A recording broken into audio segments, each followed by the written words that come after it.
The Couple Next Door, written by Peg Lynch and starring Peg Lynch and Alan Bunce.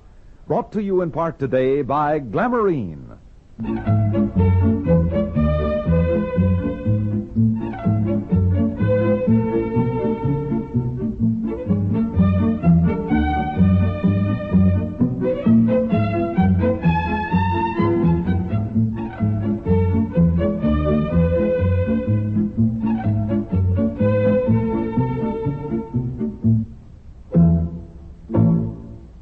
And now here are the stars of our show speaking for Glamourine. I stopped in the lobby for our mail. Seems to be a letter here from your mother. Oh. Postcard from Helen. Here, quit reading my mail. Give me that, you. I always read other people's postcards. Honestly. Oh, Helen says Bill painted the garage. Bobby has chicken pox. Oh, listen, remember we took her some Glamourine and we stopped to see her? Yeah? Well, she just can't get over it. She used it for her spring cleaning, and she says her rugs never looked better. The dirt just vanished. Oh, just the way we said it would, huh? Oh, she said the minute Bill saw it, the Glamourine vanished. What? She says you bragged so much about cleaning our car upholstery with Glamourine Yeah? that Bill grabbed it and used it for their car. She says, I went right out and bought the giant 98-cent pint free with the giant quart. Couldn't believe I got both for $1.89. Well, I can believe she got them both for $1.89, but I can't believe she got all that on a postcard. You, too, can make your rugs and upholstery bright as new with Glamourine's spring cleaning offer. The giant 98-cent pint free with the giant quart. Both for the price of the quart alone, only $1.89. Get yours today while the supply lasts.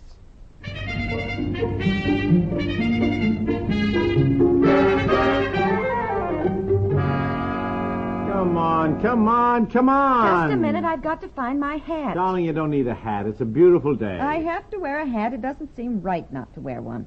Wouldn't go to a funeral without one. Well, we're not going to a funeral. The lawyer's just reading a will. Well, I need a hat. Oh, here it is. Will of a second cousin you didn't even remember and who died last year. Well, So, frankly, I don't know why we I'm ready. Come on now. Is Betsy with Aunt Effie? Look, let it go. Come on. Now, we are due there at 9 o'clock sharp. I can't let a phone just ring. I've no sense. Well, Hello? we'll be late. We always are to everything. I never knew It's long to... Hello? Yes, well, for goodness sakes, Aunt Mary. Oh, look, tell her we don't know anything yet. We'll call her back. Well, how are you? Well, we're just on our way to the lawyer's now, Aunt Mary. Yeah. No, we don't know what Larissa's will says at all. Yeah, well, we've been in Boston a week, but this is the first... Uh-huh. What? Oh, Honey, I'm for Pete's sorry sake, to tell hear her. that. What? Oh, honestly. What happened? What's the matter now? Yes, a windstorm blew a big branch right off that lovely old walnut tree in the front yard. Oh, She for has- Pete's Uh-huh. sake. We are due there at 9 o'clock. It is Uh-huh. now 10 minutes to 9. Yeah.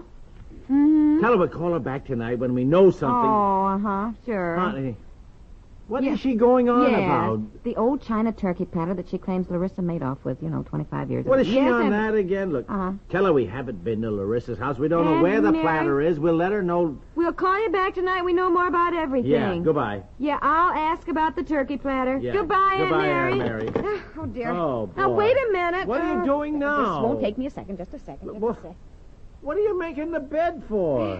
That's what maids are for in a hotel. You're in a hotel. I never know what to do about making my bed in a hotel. I never know whether to make it so the maid thinks I'm a good housekeeper or whether to leave it so she thinks I'm used to having a maid. Will you tell me what you care about, what Never she mind, thinks? just Come on. Spring clean with Glamourine liquid rug and upholstery cleaner. Remember, while the supply lasts, the giant 98-cent pint is yours free with the giant quart. Both for the price of the quart alone, only $1.89. More than enough Glamourine liquid to make all the rugs and upholstery in the average home professionally bright and clean again. Remember, more women buy Glamourine and then buy it again than all other rug and upholstery cleaners combined. So get your Glamourine in the giant quart pint combination today, both for only $1.89.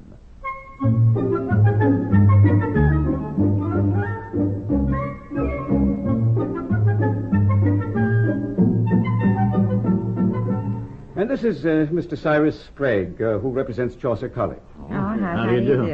I asked Mr. Sprague. Sprague to be with us at the reading of the will for reasons that will shortly become apparent. You mean my cousin left her estate to a college instead of to a relative? Dear, please, now let Mr. Well, Cole... Rather than answer your question directly, I think it would be better if I proceed with the reading of the will after a brief summary of the situation since the death of Mrs. Cummins, which occurred in August 6, 1957. Oh, it's Mother's birthday. I'm sorry. Go on, Mr. Cole. The deceased was known to have inherited a sizable fortune, we might say, from her husband.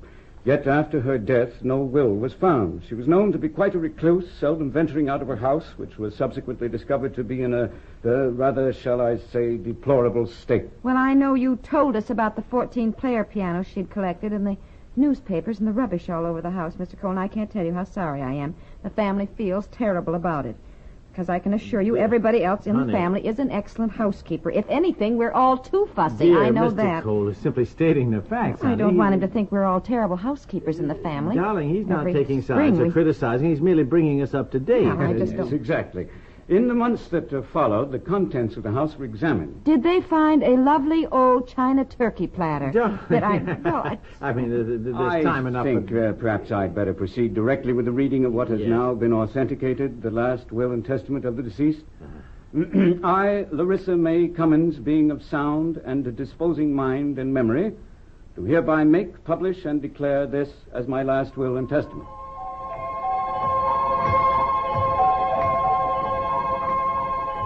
In witness whereof, I have hereunto subscribed my name this 25th day of April in the year 1955. Well, there you are. What?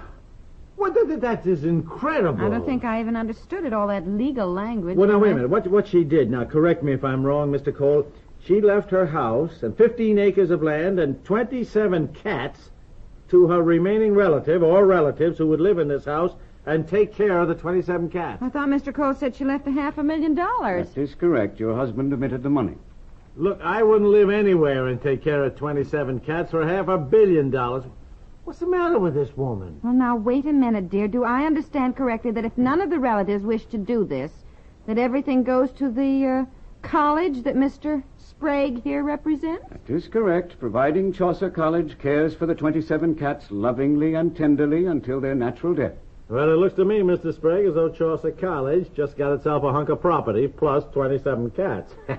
Well, now, just a minute. If there are 8 relatives to be considered, dear, well, somebody might want to do it, you know. Look here, I'm one of the heirs here. I don't like the way you just go handing it to Mr. Sprague. Oh, Mr. Sprague merely represents the interests of the college. What's the matter with you? Well, $500,000 is $500,000. Look, you're going to move to Boston and live in this ramshackle house?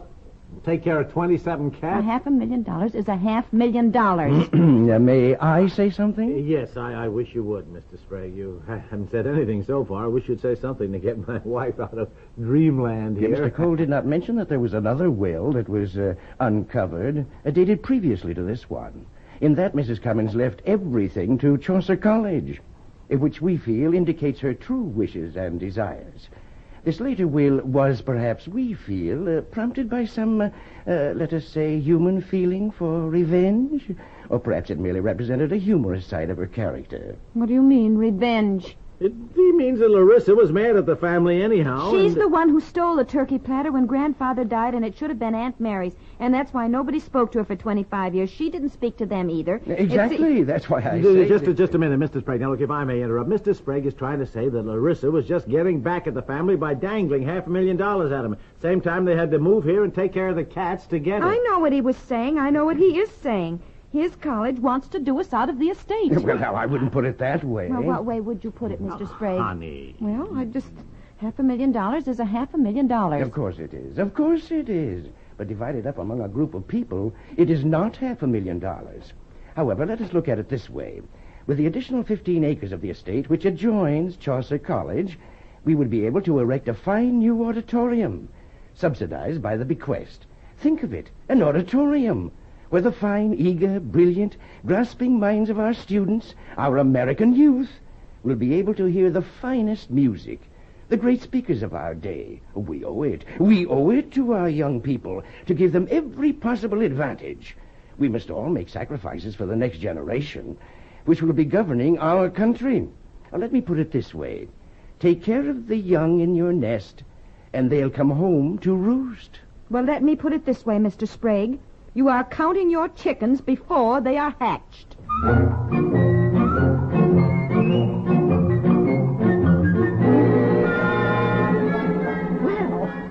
can say is, it's just all too exciting for words. $500,000. And a house and 15 acres of land, Aunt Effie. And 27 cats. You keep forgetting the cats. I don't know what's the matter with you. I don't know what's the matter with you. Couldn't you see that Mr. Sprague was trying to persuade me to persuade all the heirs to the estate to renounce our claims and make a grand gesture of letting the college get it? Yes, and what else can you do? Now, we went over the list of relatives. They are either too sick, they're too old, or too far away, or too something. There wasn't one that we thought could or would move into Larissa's house and take care of any 27 cats. Well, I like cats, but I must say, 27 does seem like too much of a good thing.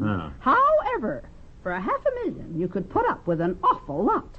Whoever does it, Aunt Effie's got to completely pull up stakes and live in that house until the last one of those cats has died a natural death. Oh, my goodness, sounds like something you'd read in a story. Boy, you'll pardon my speaking of your family, dear, but that cousin Larissa sounds like a real crackpot. That's a lot of money. You'd pay inheritance tax on it, don't forget. You couldn't live in that house of hers without fixing it up, and look, a person would be an idiot to do even... $500,000 is a lot of money. How long do cats live? We had one at home that lived 18 years, but that's unusual. Anywhere from 5 to 10, I'd say ordinarily, and cats are not a lot of work. No, Of course, you've got to feed them, but they keep themselves clean. Yeah. And they're fun to play with. Where did you come from? Under the bed. Look, you get out from there, will you, now? Oh, Mommy, please, it would be just wonderful. Just wonderful to have 27 cats. Well, Mother's thinking about it, dear. Thinking about it? $500,000 is a lot of money.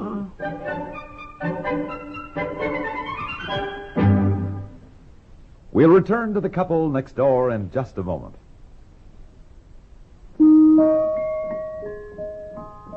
Why does beechnut applesauce taste so extra grand? Because apples get such loving care in beechnut babyland. The apples there grow red and ripe and juicy sweet, it's true. Picked when they're full of vitamins and luscious flavor, too.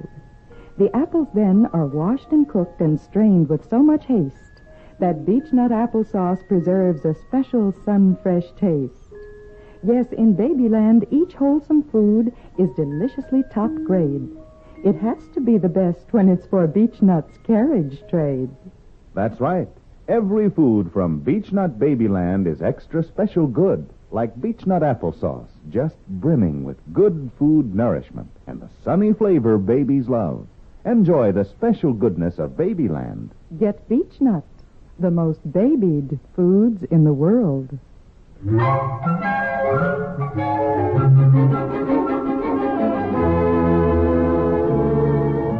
Put your things in the suitcase. Come on, hurry up. I should think it would be far better to stay one more day and... We are going home now, this minute. Look, I've been down to the desk. I paid the bill. I told the bell captain to send the boy up for the bags in exactly 15 minutes. That was 12 minutes ago, so you got 3 minutes left. I cannot pack a suitcase rushing so frantically. Don't, you are ramming everything up.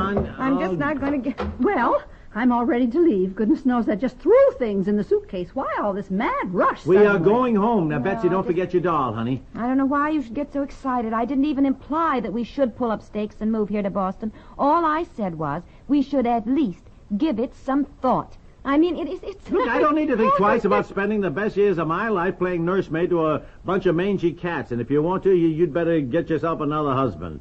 Only make sure he's not marrying you for your money. Thank you. I think I could still catch a husband without having to have money. I will never take care of 27 money. I can just see this is going to cause a lot of trouble.